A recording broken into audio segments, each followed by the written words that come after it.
l'a créé pour faire un chocolat qui vient compléter la gamme, pour donner des goûts qu'on n'avait pas encore.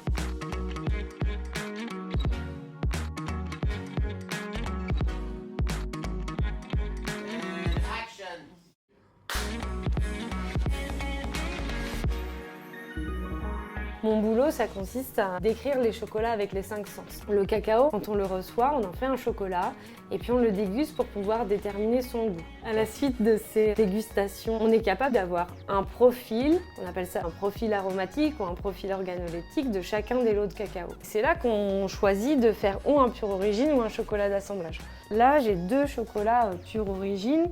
Donc des chocolats dans lesquels on a voulu faire ressortir les goûts du terroir, la typicité. Ici, j'ai un chocolat d'assemblage. C'est vraiment un chocolat où on va choisir un goût avant tout et dans lequel on a l'image du tableau final. Et puis, c'est vraiment les origines qui seront nos couleurs et qui vont créer la peinture finale. D'accord.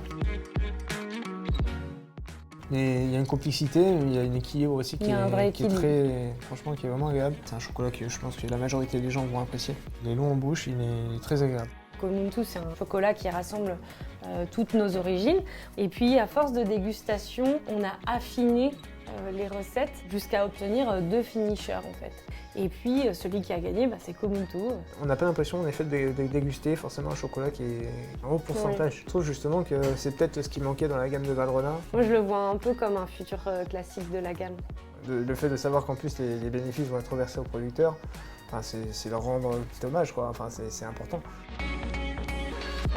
De base, il se compose d'un petit streusel au cacao, à la fleur de sel. Dessus, on a fait une petite gelée de chocolat. On a fait un confit d'ail noir au vieux vinaigre balsamique noir. Par-dessus, des petites tuiles au grès de cacao, notre crémeux donc au Komuntu. Et par la suite, j'ai fait une glace au grès de cacao. Et du coup, on a le contraste entre cette glace qui va être froide et cette sauce qui va être chaude et qui va être un peu enrobante, un peu soyeuse finalement, qui va équilibrer un peu le dessert. Hyper original du coup. Ouais. Je pense que ça fait partie du rôle du pâtissier de finir sur une note originale, mais gourmande aussi. Finalement, un peu le même métier. Mais